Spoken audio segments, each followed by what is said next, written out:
Welcome to Are You Not Entertained? I'm Jared, I'm Bo. and we are going to cover a lot of different things, but including the three biggest movies, pretty much wrapping up the year. Won't be the three biggest movies of the year, but close. Moana 2, we have Gladiator 2, and then we have Wicked Part 1. And let's just go ahead and start with this. You lost a bet, I did. and you did pay your bet. I did. So you thought that Gladiator 2 would make more money than Wicked Part 1. So you have debatably the best director of all time, Ridley Scott, coming out with a movie 20 years after the Oscar-winning, beautiful performance. Russell Crowe took all the awards that one year. 20 years later, we have Ridley Scott doing it again. It just so happened to fall in the same week as Wicked, and it got shellacked. Yeah, and I'm very disappointed. I lost hope in humanity. You have people going and like they would rather see witches and dancing around nuts versus Russell Crowe, Gladiator, sharks in the Coliseum. And some reason this just didn't compete with. Well, part of the reason why Russell Crowe wasn't in it. He wasn't for obvious reasons, but he wasn't. But a lot of the main cast was. And Denzel, Denzel is the greatest of all time in my opinion. He did. He just got nominated, I think, for a Golden Globe for his role in that. Really? It came out today. Yeah. Really? Yeah. I haven't seen it, so I don't know. Yeah. Now, what do you think, honestly? Because I know Gladiator is here for you. Yeah. So Gladiator 2, where does it fall? Gladiator 2 was top 20. Of all movies? Mm-hmm. I'd say so. Really? But hey, look, historical epics, like we need to get back to that era of like the historical epics from Patriot, Braveheart, Gladiator, Troy, all these. This is what I grew up on. So there is no comparison to me when it comes to historical epics. When you got violence, you got heroes. But the only thing disappointing thing about this, a hero's journey in a movie ends with a hero's death. Always. And our guy didn't die in Gladiator. Oh, spoiler alert. Yeah. He didn't Gladiator die. 3. And then he's like the press coming out before the movie came out, he's like, "Are you going to be in Gladiator 3?" He's like, "We're talking about." I'm like, "Oh, you're already talking about doing the third." Like, no, man. The hero's journey has to end with a death. Think about it. Every movie. Every hero in the movie, if it's a true hero's journey, they die. Okay. And our guy didn't die. Now, should he have? I think he should have. Personally, who's the hero? Is it Pedro Pascal? I don't know not Pedro Pascal. Well, I guess kind of. He's kind of. I don't know. I haven't seen it. Paul Mescal. Oh, Paul Mescal. Yeah, okay, yeah. okay. And he's kind of an indie guy. Ridley's wife saw him in some movie and really thought he was like the perfect cast. I don't agree, but I think that was actually the shortcoming of the movie was that he should not have been lead. I mean, there could have been. Aaron Taylor Johnson would have been glorious in that role. Taron Egerton, glorious in that role. But this Bo guy, Oakley. Well, I was going to leave that obviously. Obviously, without saying. But they are doing a third, so Ridley, hit me up, baby. We already got Kim Coates. Yeah, give us a shout out to Ridley Scott. So Ridley, listen, I'll come on tape for you. I'm humble enough. I will do a tape for you, and you'll be amazed. And I've already said that in any movie. I told you this off the air. I'll be 12th on the call sheet, whatever. Or 15th. 15th if I'm on the call sheet. I can bring the call sheet. And then you'll see your name forever. And then when the credits roll at the end, that's where I'll pause and be like, "You see that?" And see like, you weren't in it. I know it got cut. It's a long journey. You're going to have it, dude. I'm telling you. We will make it happen. It'd be so unfair. I haven't tried acting at all, and I getting something. Anyway. You get a line. I'll take a line. We'll get a line for you. That's not a big deal. I mean, I don't know what Ridley Scott. But you really think Gladiator 2 is top 20 movie of all time? Probably, yeah. For you? For me. Oh, for you. Okay, yeah. But maybe so. I mean, it did things I've never seen before. Okay. And that's what I go off of. I go off like originality. Are you doing something I've never seen before? I've never seen the Coliseum flooded with water and sharks. And people are like, this is historically inaccurate. No, it's actually 100% accurate. They have documentation. Really? They were able to flood the Coliseum. They were able to have naval battles. And they would bring alligators. They would bring sharks. Because, look, the big thing with the Roman Empire, for history lesson, is that they would show their conquest and who they would bring and what they would bring into the Coliseum to slaughter. Giraffes, rhinos, whatever. Of course, a giraffe's not going to get that much fighting, but it's the point that they showed that it's from a conquered area. It was like a flex on them to be like, look how we've conquered this. Look these feats we can do. We can flood the Coliseum. This stuff has never. They couldn't do that in NFL stadiums today. This stuff was never even comprehensible back in the day. But to be able to do that, it's the biggest flex on your power, which Denzel says that in the movie. This is what Roman cares about. It's power. It's not even money. It's power. And the Colosseum was the pinnacle of that power. And so they were flexing. They were using that, the animals from the flooding to the stories they were telling in the Colosseum. It was so cool to see those sharks in the Colosseum. People fall off the ships and be eaten by sharks. You didn't see it. No. But, if you've seen it, you know what I'm talking about. That's like something I've never seen before. And the way they tied in with Denzel, too, like that arc was crazy. You mean tell you what happened? No. Okay. Yeah. incredible. So you'd recommend people seeing it, but don't expect it to be Gladiator. And that was my shortcoming. Yeah, I thought that Gladiator 1 was the greatest of all time. It's so hard to follow that up with anything. Well, that's true. And so, like, I went in kind of like, oh, it's going to be as epic. Nothing can be as epic as that. Like, they led in the movie even with some, like, clips of the first one. And the music was still from the first one. That shows you how epic the first one was. So, like, it still didn't – it is deviation, but you can't really follow up Gladiator 1. Now, I think as of now, Gladiator 2's made like 350-some million worldwide. We'll probably end at what, 550 maybe? Yeah, maybe. It's made the vast majority of it is overseas. I think it's about a 33-66 split. Yeah.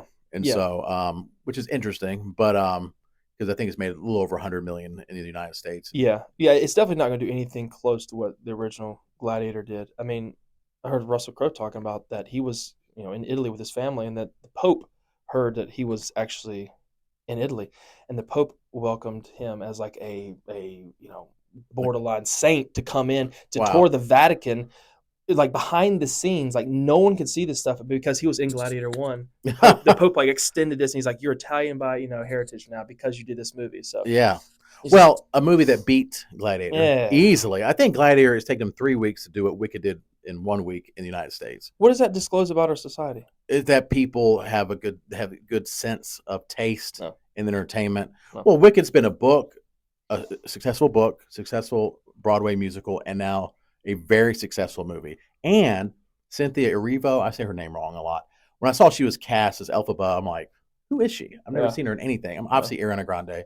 And there was rumors that they had like Lady Gaga had been in talks for it and turned it down. I see that. And Shawn Mendes or somebody of that nature turned it down as well. But Cynthia Erivo, acting-wise, is the next big female star. She was so good. The movie is a lot more it's funny.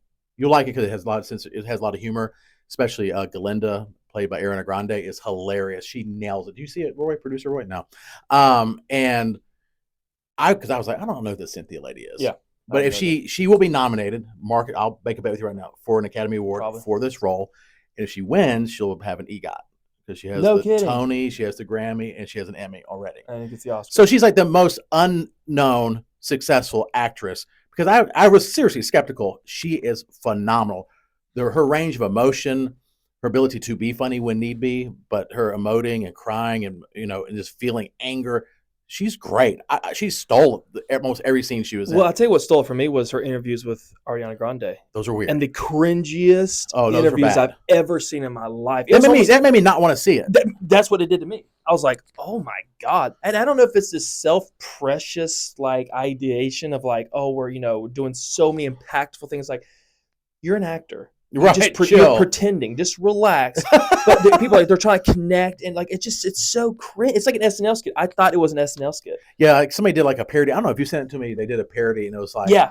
Did you send that to me? All right, explain it then. Well, it's just a parody of like just the most over the top dramatization, like laying on each other and during the interview, just really bizarre. But it's such really bizarre behavior, and I don't understand. I guess it's just the self-importance factor. They think they're so, and that's why I really is off-putting. Anytime I see someone thinking that like an actor's doing like God's work and somehow it's changing the world. No, you're not. You're pretending for a living, and I do this for a living. It's just the best job in the world, but at the end of the day, you're just pretending. Right. You're just playing. You're flying on a broomstick. Let's chill out. You're playing and you're having fun to make it seem so just self-important. It just really kind of like undercuts real important jobs and real important, armed forces, nurses and doctors and all these things. Like it's just undercutting real value because they think that they're so important. It's off-putting. Yeah, and so Ariana Grande was great. She was very funny. I think people forget that she started as an actress. Funny. Yeah, she started as an actress with Sam and Cat. Not that I watched it then, but maybe. I don't know. She was 18. That's what Jason Goodman, he was watching it a lot. My co-host on Jared and Katie in the Morning. He knew a lot about her before. Like, wasn't she like 16? He said, no, she was 18. And whatever. But she was really good. Very funny. Jeff Goldblum as Oz. Yes. He's like a caricature of himself at this point. Yes, he is. He can't do anything but be Jeff Goldblum. No, he is Jeff Goldblum in the movie. But you kind of like got to respect that. Yeah. People got to that stature where he could just be him. Well, people say like Denzel in Gladiator, like he's just been Denzel. It's like that's when you know you've made it. When you don't even pretend anymore, you're just you, and people are like, oh, it's so good, it's so believable. It's like he's literally just being himself in every movie. So yeah, I But mean, Wicked is everything a movie should be as far as casting, talent, the scenery, the choreography. I mean, you felt like it's almost like it was. You felt like you're in Oz, and you were in these different places that they constructed. Like they spared no expense with it. But but I didn't like the original Wizard of Oz. I well, hated it. I thought it was creepy. I thought it was weird. I thought it was like just off-putting. The whole thing just felt really like an acid trip. And it even as was a weird. kid, Yeah, I even mean, as a think kid, about I it. was just like, this feels weird. Well, I think what you'll like about it, this is creative because I guess you've never seen the play, right? So No, it's basically how they became who yeah, they are, I and it's gathered a this much. different story. Like the Wicked Witch wasn't really wicked; she's actually a good person. But there's things that happened to her that made people think she was wicked. So So, but is she really wicked though? you have to watch it. She's not. She's actually a good person. But I think not, because I think later on, this is a prequel to Wizard of Yeah, Oz, it'll be right? part two. It'll be part two. Okay, so Wizard of Oz, obviously, she's very bad. Well, they do a different spin on it. You'll see. You have to Okay. see because what they did, they separated Act One of the play. I mean, the movie stops where Act One of the play stops. Well, instead of that, I saw Gladiator 3 times in the box office. It didn't help them break the record. I was trying. And Ridley. I guess Rotten Tomatoes has changed. It used to be Rotten Tomatoes score for fans and critics. Yeah. Now it's Rotten Tomatoes for for critics, and they have a popcorn meter. They just changed the name for fans. But fans 96%. But Really? for fans, and then I think it was like flipped for Gladiator. I think the critics liked it more than the fans. But it was up there. It was really. I think they did themselves a disservice doing a second Gladiator. I'm glad they did, but it's like everyone's thinking it's gonna be this. It's gonna be as good as the first one. Nothing will be as good as Dumb and Dumber 2, not the one that was the prequel with Jim Carrey. That was so, and I love Dumb and Dumber. Oh, it's one of the best comedies of all time. You still have two very talented actors and Jim Carrey, and I was embarrassed for them watching it. Yeah, because this movie's up here, and then that came. I mean, that would even come close. Yeah. But, and then Moana 2 is the biggest movie so far that's come out recently. It's at 600 million worldwide. Although more money, but Wicked's made more money in the States. Wicked's not doing a lot of money overseas, maybe for whatever reason. So far, they have sense. They're watching Gladiator. No, they're watching Moana. But Moana's about split 300 in both. But it was good. I mean, I took my little 3-year-old to see it. It was good. It wasn't as good as first. I think it was a lazy remake. It was cute. Okay, lazy. I think it was lazy. Expound. I think they basically, it was like a cookie cutter template. We did this in the first one. We're going to basically do the same thing, and we're going to make a fatal error. And you know how important music is to a movie. Yeah. Whether a score or, actual original songs. For whatever reason, Lin-Manuel Miranda did not do the music for Moana 2. And you can tell. Okay. None of the songs were super catchy. Yeah. They didn't I knew that, yeah. They were decent. They didn't hit. I think it was cute, and like I took my kids to it and stuff, and they liked it, but they kind of walked away with I don't want to see it. I saw Moana, the first one, 1,000 times. Well, my kid was watching all the time. Yeah. But same. But I didn't get it wasn't, the songs never got old to me. Because it was, I was singing myself. What can I say except you? Well, I can sing all of them. And then I couldn't tell you one that's in the new one though. No, exactly. That's the point. Yeah. And so Lin-Manuel Miranda is currently working on the Lion King Part 2, or Mufasa, or whatever they call it, live action. Yeah. He's doing the music for that. Obviously, he did the music for Hamilton and Mary Poppins, and I thought it made a huge difference not having catchy songs. Yeah. Now, I like the fact that in Moana 2, they kind of make it like a team effort to accomplish this task. Yeah. They put their little Avengers group together, that's good. Which was, I thought, was kind of a cool thing. It was basically the same. And then they had like this lady that was like you didn't know if she was a villain, the Bat Lady. Yeah. And then they didn't. Apparently, somebody said they'd address it at the end of the credits. I guess they think they're a Marvel movie now. But the movie ends, and they didn't go back to this lady that had this big. Was there something at the end? That's what Katie said that I work with said. They said, "Oh, it's at the end of the credits." I'm like, who watches the end of a Disney movie? Yeah, no. They got to inform people of this stuff. Now, Marvel, I understood. That was like a known thing. But they had some huge thing that's like, go and do this. I'm trapped here. And then Moana saves the day again or whatever. And they don't address it, this whole big middle of the movie kind of climax, Yeah. Well, thing. I think you said it, like, I think the cookie cutter aspect of things, because, again, the occurring theme is companies, businesses don't want to take a risk. They want they're formulaic, and they wanted same thing. Even with Wicked, they had the IP, the intellectual property from the idea to know people are going to be interested in this, and so they didn't Right. take a risk making Wicked. It's like no, it Yes. was very now they did a great job in the casting, but even the casting, they went. I mean, who was the lead actress, the witch in that? That's Ariana Grande. no, the witch. Oh, Cynthia Yeah, whoever. Erivo. I like you said, I've never known her, so maybe That was a risk. That was a creative risk. But I think some people, I don't know, Gaga was up for Elphaba. That was my understanding, and she dropped. But in the same sense, I'm saying that Paul Mescal for Gladiator 2 was the wrong choice. Yeah. I mean, I've kind of eaten my own words there because I mean, they took a risk on him. I didn't believe anything that was risk happening. is a risk, right? I didn't believe anything that he was really experiencing. I think you got to go with someone who like legit, like Russell Crowe was just. But there's so many other people that could have done that role instead of Paul. I mean, Paul. Now, was he the one that hosted SNL, or was that? Yeah, that's him. That's him. I liked him on SNL. Yeah, he said he's actually funny. He was actually really good, and he did a whole joke about how in the monologue about how he's perfect for this. He said all he ever has done is dramas, and they just play clip after clip of him crying hysterically. Well, he comes from like the indie world, so he's not like a big, massive, Hollywood A-lister. He, like I said, Ridley Scott's wife saw him in something and turned Ridley onto him, and then that was that. So. Okay, well, SNL did something. If you want, 4 minutes where you're going to laugh, they made Gladiator 2. They did a skit where they made it into a musical. That was funny. That was funny. That was well original. Done. Yes. And Paul was a great sport about it, too. Yes, that's what I liked. Yeah. He was in the movie. He didn't take himself so serious exactly. like Ariana Grande and this other girl, just making it. He was like, this is hysterical. It's great writing. It was original, to do something like that. I've never seen them SNL do something like that. It was great. And you're not going to like this, but I would say back to Wicked. Wicked is the best movie I've seen in theaters in probably 2 or 3 years. You haven't seen a lot of movies then, have you? I've seen a lot of movies. I movies a lot. Yeah, we go quite a bit. Well, I mean, I used to go before, like we started hanging out a lot more. I used to go all the time. It's perfect for the movie theater. You have to go see it in theaters. Yeah, and be open minded about it. Don't be like, oh, people singing. It's really, really well done. Well, I went to see Joker too. You're the one who didn't like the music. No, I didn't like the fact that they force singing in that.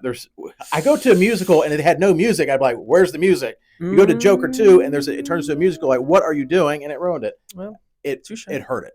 I'll say that. Now we're broadcasting live from the Sage Plant Studios. Our new digs. Love it, and we're going to keep upgrading and upgrading and upgrading. We're excited about it. Thank you so much for our viewers and our sponsors. Obviously, Board Rebel make these kick-ass shirts. They're amazing for gifts this holiday season. 22% off all your orders. Use the promo code RUNOT, boardrebel.com. The most luxurious alpha-looking shirts out there. This one's got a bunch of skulls. I'm about to go out of town with our morning show after this. And when I was packing, I had my new Board Rebel shirt. Yeah. No, they're the most comfortable. So 22% off. 22% off. Are you not on boardrebel.com? Perfect holidays. All right. So I know we talked about a lot of things before the show about things we were going to talk about and now things we weren't going to talk about. And now I'm at this point where I'm not sure what we're supposed to talk about or what we're not going to talk about. But what do you want to go into next? Because let's do you want to do the Jay-Z thing or you want to do Christmas movie? Let's do Christmas. We're trying the Jay-Z thing. Jay-Z's a little heavy. All right. Our producers recommending Christmas. Yeah. Right. Let's do Christmas. I agree. The Jay-Z thing's rough. You just Google it and it'll be disturbed. Yeah. We might do a TikTok about it. Maybe. All right. To me, the worst Christmas movie. No, overrated. Most overrated. Yeah. Because I've had this argument before, and this is out before I started doing a sports podcast. I was writing for this thing called Sports Carolina Monthly. It's the same guy who I now do a sports podcast with. But anyway, this was years ago, and I wrote an article that Kobe Bryant was the most overrated Hall of Fame caliber player. He was still playing at the time. And you thought that? Yes, I still do. And I put that online, or he put it online. God. And the thing is, you want to get, it's not a sports podcast, but I can have you believing that. I don't know sports enough to know. I just know that Kobe would probably be considered one of the greatest 3 to 5 basketball players of all time. Outside the top 10. Anyway, Hall of Fame. That's an opinion. It's an opinion. Yeah. And what I'm saying is they heard overrated. They didn't hear the other part. Hall of Fame player. Like people just think that overrated means you're bad. No, it's just of Hall of Fame players, he is overrated as a player. Like Bill Walton's a Hall of Fame RIP and Kobe RIP Hall of Fame player, but he's overrated as a player. He still is great. This is a sports podcast. Let's not get distracted. I think Bill Walton averaged 13 points, 8 rebounds in the Hall of Fame. Doesn't make sense. Anyway. Kobe is one of the greatest of all time. Okay, anyway. So when I'm saying this, I'm not saying there's no merit to it. It's just overrated. The amount of praise it gets to the quality of the movie and the jokes, I think it's one of those things that's kind of in the narrative. It's in the ether of Christmas, and so people are like, "Oh, it has to be a good movie," and that's Christmas Vacation. I rewatched it as an adult last year. It, it's not even funny. I mean, there's the same clips you see every year, the 4 clips that are funny. The other hour and 40 minutes are just kind of lame and boring. I couldn't disagree more. It's Okay. like one of the most epic Christmas movies of all time. I mean, we think about Christmas movies, I think Christmas Vacation and Home Alone yeah, Home and Alone. Santa Claus. Christmas like Story. these, yeah, Christmas Story. Yeah. Elf, No, see, for me, Santa overrated. Claus. Santa Claus go Tim Allen. I All right, go ahead. already Sorry. said Santa Claus. Oh, you did? Yeah. Oh, okay, my bad. Yeah. Overrated. Die Hard. It's not a Christmas movie. Die Hard's not a Christmas movie. People get that through your head. It How's it takes not? place at Christmas. That doesn't make it a Christmas themed movie. It's an action film that happens to take place during a holiday season. That doesn't mean it is a Christmas movie. It has nothing to do with Christmas. It just happened to have Christmas trees in the background. That's what makes it not a Christmas It movie. was set during Christmas Eve. You miss what I'm saying? The setting was a time He saves the frame. day on Christmas morning, and it starts to. They even had it snow in L.A. during the movie, which never happens. They made it to a Christmas movie. It wasn't. Think about that. The snow got me. No. That turns it into on Christmas Day. It snows. Okay, you're trying to make it a Christmas movie. So what about Die Hard 2? Is snow in that? Is there? I don't know. I haven't seen it. Oh yeah, there's snow in there. I've seen Die Harder or whatever the one was. Yeah, made 20 years Live Free later. to Die Hard. There's a lot, but no, it's absolutely not a Christmas movie. It had no themes of Christmas. Had no themes. Yes, it did. It was a Christmas. They're at a Christmas party. Yes, they're at a Christmas party Okay. when a terrorist attack happens. That's the only thing. Bad things happen during Christmas. No, that's the thing. But the bad things, the bad things that happen during Christmas need to be liked. Like for example, Christmas All right. Vacation. Your tree gets burnt, or all the presents don't arrive on time, Sure. or my in-laws are stuck at the airport. These are Christmas arcs in stories. Sure. Not a terrorist is trying to blow up a building or trying to destroy people's life. Like that's way too heavy for Christmas. All right. That's Let me not ask you supposed to this. be. Okay, I understand. Yeah. That's a good point. But what about Gremlins? You're probably too young for Gremlins. I know Gremlins. Roy? It's not a Christmas movie. It's all about Christmas, and they're coming in and out, during Christmas. Gremlins and the cute little Gizmo and all. I mean, that I stuff. know people say like even Nightmare Before Christmas is a Christmas movie. Yeah, I think Halloween too. I think it's like not really. I mean, what about okay? But go ahead. Like with Gremlins, I mean, it is it's basically a horror movie. it's a horror movie. That's But what I'm it's saying. all centered around Christmas. They're at Christmas trees. I mean, they're in people's houses. The Christmas trees in the background. They play Christmas music during it. To kind of like juxtapose what's happening. Funny enough, I did a horror Christmas film that just came on HBO this last week. What? Yeah, and it's called Yule Log 2. Why did you tell me? And it's we don't talk about one of it. your big ones. I mean, it was a big movie, but it wasn't like my favorite thing I've ever done. what It was are you- good. What are you holding out on? I can't tell you all the things I'm doing. I got to leave something for the. It's on bedroom. HBO. Yeah. Oh, dude, I'm gonna Anyway, watch that. I love stuff like that. Anyway, it's this cool movie because it's about a Hallmark Christmas type town, Mhm. but then something really horribly graphic, gruesome happens in this town, so like kind of messes up the whole arc of like a perfect Hallmarky Christmas movie, which is a really great idea, and it was a great time doing it. But I don't know that you can really marriage horror with Christmas. It's They're trying like it's to. like that Krampus thing. Mhm. Is that a horror or Terrifier? Can it be both? Terrifier 3. He learned it was at Christmas time. He had the Santa outfit on. Was that a Christmas movie? Of course it wasn't. That was a Halloween horror film. I think it's both. Oh my goodness gracious. I think it's both. Roy, Here, So come are here. you saying Here. any? take Are you, those. are you saying any movie that takes place at any holiday now becomes a movie based on that holiday? Is that what your thing is, Jared? Partially it's that, but I think it's also if the main setting of the movie, like they make a big deal, like, hey, it's like on Die Hard, it's Christmas Eve. Here we're at a Christmas party, which da da da da da, and then something terrible happens, and then he saves the day, and then in L.A. on Christmas Day, it's snowing, and the dad from Family Matters is the cop, and Terrifier 3 opens up on Christmas Eve Mhm. with someone entering, looks like Santa Claus, and axe murders a family. And then nothing says Christmas and like then that. continuous just a horrible imagery ever since in the entire hour and a half movie. Is that a Christmas movie? Yes, but it can also be a Halloween movie. You're so stubborn. You want to admit that that's not a Christmas movie. I think outside the box. It can be both. Why do we have to be? It's more Christmas than Die Hard. He said, our producer Roy says Terrifier 3 is more More Christmas. Christmas.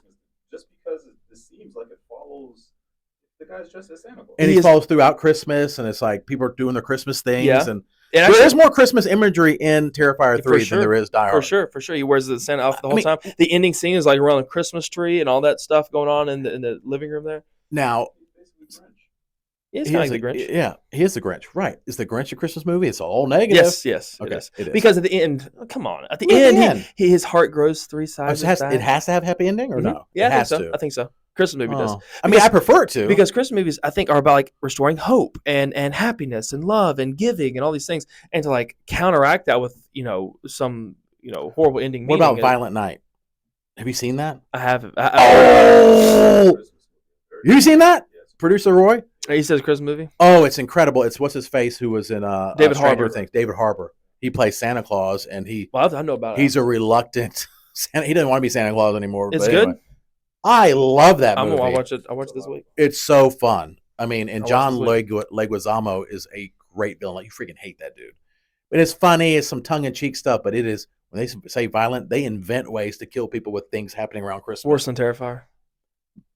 More pleasant, but no, nothing's worse than Terrifier. Terrifier, like they like try to find ways to gross you out. They just are. You're talking about utility. You're talking about off the podcast. Men with their utility or whatever. Mm-hmm. They utilize everything around them to kill people. Okay. Okay, gotcha. That's kind of like Equalizer. Denzel, like he doesn't necessarily use guns that much. He's really like, I'm gonna use a shot glass. I'm gonna use a pencil. I'm gonna use a stapler, whatever the case may be. Yeah. So the Denzel movie. Die Hard to me is less Christmas themed, but I still think a Christmas movie. Disagree. And then, but I also think, then you have some blenders, where you have like Terrifier. You can watch a Halloween. You can also watch a Christmas. Violent Night, you can almost do Halloween because it's so violent. Okay, what's your favorite Christmas movie of all time then? Favorite of all time, A Christmas Story. And That's I think it's just so I'd laugh now through all the different scenes. It's not just a couple like Christmas Vacation. And then it's so sentimental. Yeah, it is. And it's wholesome, but also like realistic for that time period. Yeah. And it kind of reminded me of my dad. He was like old school dad who you knew loved you, but you wanted to impress him. But he was like, Yeah. I love A Christmas Story. There's a reason that a big company like TNT and TBS, they show it 24 hours. Is it Christmas Day they do that? Yeah, they start I think 8 p.m. Christmas Eve. Yeah. So that was my favorite. Home Alone 2 is my second favorite. 2, huh? Oh, no, sorry. Home Alone is second. Okay, so not Home Alone 2. Home Alone 2 is like, I think my top 5. I think I'm Christmas Vacation is number 1. Oh, God. And then I think number 2 maybe Santa Claus, Tim Allen. Underrated. That's an underrated movie. I mean, it's in Tim Allen is incredible. And I even think the Santa Claus 2 might even be better than the first one. Santa Claus 2 was another good one. Yeah, so I mean, I love. But you've been in Christmas movies. I have, yeah. Or 8 or 1 or I've 2. I've been in 2, yeah. And there's something special about them. There's something that Christmas. People, I mean, particularly like a Hallmark. Like I've said this before, people who watch like Hallmark, a Lifetime, they don't want these huge arcs of drama. They watch it because they want to have the light. You know it's going to work out. I agree with that. So that's why you can relax when you're even watching. You've never seen the movie. You can relax when you're watching it because you know the arcs are not going to be that heavy. They're not going to be that big of swings. It's going to be light. It's going to be like, may not make it home on Christmas. It's not going to be an axe murderer, or it's not going to be a terrorist blowing up a building. I mean, that's hard to watch. My mom, my wife, they love the Hallmark. My mom does movies. Too. Yeah. They got a huge following, more than I think anyone ever possibly of Hallmark. Like the following Christmas time is off the charts as far as the viewing. Yeah. What about I think another underrated Christmas movie? I know we're doing Overrated at first, but Four Christmases. Love Four Christmases. That's the one I always forget about, and every time I watch it, I'm like, how funny is that? With Vince Vaughn, Robert Duvall, hysterical. Not Renee Zellweger. Oh my gosh, Legally Blonde. Who's the? Kate Hudson. No, who's the who? Okay, who is the? This is so stupid. Played the lead in Legally Blonde. She's been in a million things. You got it. Get there. Reese Witherspoon. I don't know. I think Renee Zellweger. It's kind of like you when you say Ramirez brothers from Menendez brothers. It's the Ramirez brothers. We changed it. When you say it now, I don't even. I'm like, yeah, that's it. But yeah, I love that movie. It's like such a good movie. Speaking of, it's a great movie. Yeah. Christmas. We do want to give a shout out to Jill Wagner, who's in Lioness. Yes, season 2 just completed on Paramount Plus. I'm watching that tonight. I heard it's incredible. Awesome. Did you watch it? Yeah. Okay. And Taylor's he's in this episode. Taylor Sheridan, the creator and executive producer. Incredible. This story is literally, it's one of the best shows on television for It is. sure. You told me it was, and it definitely is. Yeah. But we're going to go, in a few days Yeah. to Jill Wagner's property. She's doing something outside of the Lioness. It's a Merry movie night. She's premiering one of her movies. Yeah. That's coming out, I think, in theaters December 20th, but it's a sneak peek on her farm.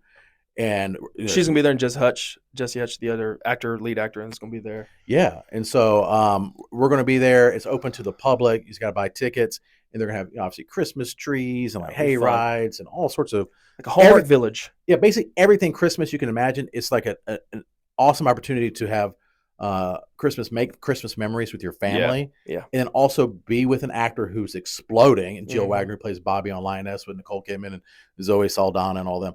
And it's this. Oh, Yeah, dang, it's this it's- week. Yeah, this Friday and Saturday. It's in Friday the 13th. Yeah. It's in Tennessee. And so if you want to get tickets, just go to Jill Wagner's social media. She has links to it. And we'll also put a link as well on our social media. Jill's the best. All right. Until next time. Thank you. Dude, I could go.